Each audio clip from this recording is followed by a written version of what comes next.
15 minutes. Yeah, that's probably enough time to do something, right? Now tell me, random viewer, does the following footage that I'm going to show you right now have anything to do with what you have experienced in your life in any way, shape, and or form? Oh boy, I sure do hope nothing bad happens to me when I go sit down on this bench. I've been jogging for 2 hours now, and I sure do hope I can rest easy on this bench. Hopefully nothing bad happens to me. Here I go. And there's a speck in my butt. That, my friend, is a common example of hostile architecture. Hey there, my name's Ethan, and let's talk a little bit about it, shall we? And you might be asking, what is hostile architecture exactly? Well, hostile architecture, or also known as defensive architecture, or better known as anti-homeless architecture, is an urban design strategy that uses elements of the built environment to guide or restrict certain activities that certain people can do. Now, when did this practice start, you might be asking? Well, I'm glad you did. It started in 1809 when the Farmers magazine included a statement on how ridiculous the invention of urine deflectors in London seemed. These urine deflectors were a slanted surface that were added to buildings, allowing urine to make its way back toward the urinator themselves. Nowadays, however, these designs can include anti-homelessness spikes, bars, bench dividers, time sprinklers, gaps in awnings, and some interesting designs, to say the least. Now, if hostile architecture is supposed to limit the activities that certain people can do, who are those certain people that it's aiming to limit the activities of? Well, I'm glad you asked. Those people are teenagers, the poor, and the homeless, because of course it's the homeless. We gotta kick them while they're down. Now for teenagers, this is pretty understandable. Most teenagers can and will do a lot of stupid things. I would know. I have seen the very stupid actions done by teenagers. So putting a bar here or there or a bump is pretty understandable. But for the homeless, that's a whole different situation because not only does it limit the places that homeless people can sleep, but it also limits the already limited places where homeless people can find suitable shelter from the elements, such as rain, cold, snow, hail, and even heat during certain times of the year. Now, what I think that we as a society fail to realize that we have a bias against homeless people, and I'm just gonna give you just one single example, and just stay with me here, okay? Because it is tragic.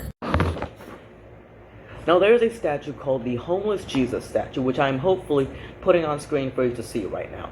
This statue depicts Jesus Christ, yes, Jesus from the Bible, as a homeless person sleeping on a bench wrapped in a blanket. This statue was made by a Canadian named Timothy Schmaltz as a way to bring awareness to homelessness, and oh boy did it sure do that, alright. One unassuming day, this statue was actually built on St. Barnabas Episcopal Church, located in Bay Village, Ohio. And dear viewer, I want you to hear this correctly, okay? It did not take more than 20 minutes until someone called the cops because they thought the statue was a homeless person.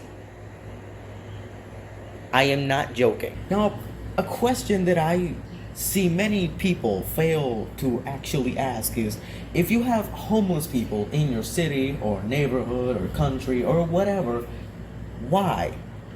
Why are they there? Because I can assure you, homeless people don't just pop in out of nowhere like some video game enemy and just say hello. No, my friend.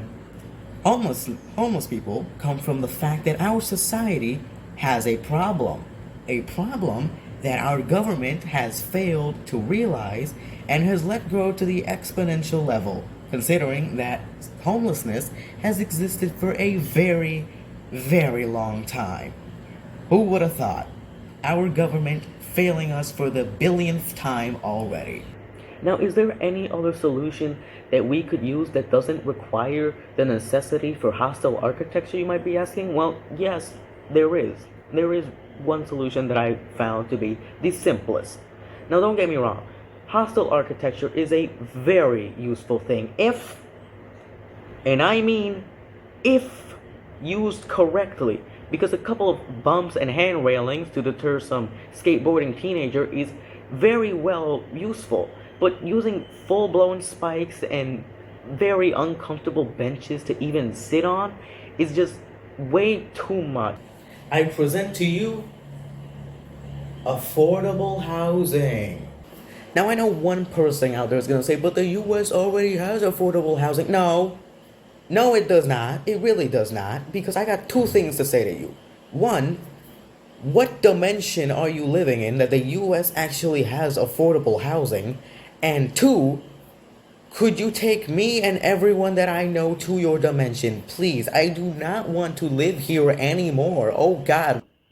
As of 2025, the National Low Income Housing Coalition, or also known as the NLIHC, released its annual report on March 13th, stating that, and I quote, the US faces a shortage of 7.1 million affordable and available rental homes, with only 35 affordable and available homes for every 100 extremely low income renter household.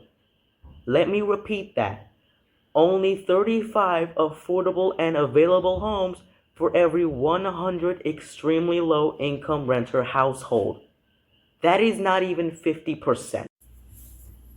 Now, instead of driving these people away from our cities and communities, we should instead be lending a helping hand to these people in need and stop seeing them as disgusting parasites, but as actual people with emotions that are going through difficult times.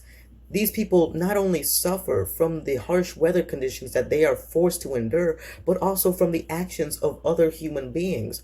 And just one single act of kindness can make the difference for them in going on for just one day longer.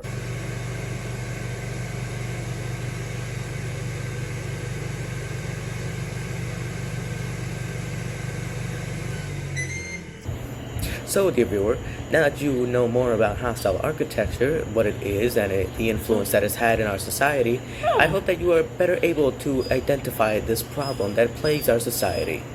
Now, if you don't mind me, I got a hot pocket to go and get to.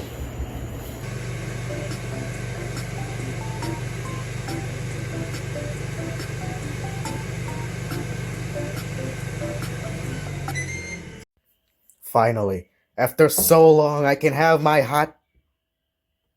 Why is there a Lunchable?